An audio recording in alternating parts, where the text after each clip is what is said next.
চলে আসছি ডেজার্ট সাফারিতে। এখানে আমরা 30 মিনিটসের জন্য কোয়াড বাইক রাইড করব। আপনাদের সাথে পুরো এক্সপেরিয়েন্সটা শেয়ার করতেছি।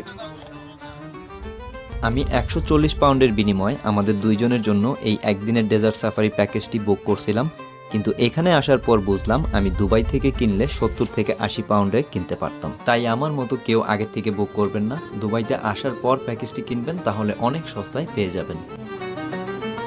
ডেজার্ট সাফারিতে quad biking is one of the best activity in Dubai. বিশাল বড় এই মরুভূমিতে আপনার ইচ্ছা করবে সারাদিন ঘুরে বেড়ানোর, কিন্তু আমাদের রাইডটি ছিল মাত্র 30 মিনিটের। কোয়াড বাইকিংয়ের পর আমরা চলে আসলাম ক্যামেল রাইড করতে।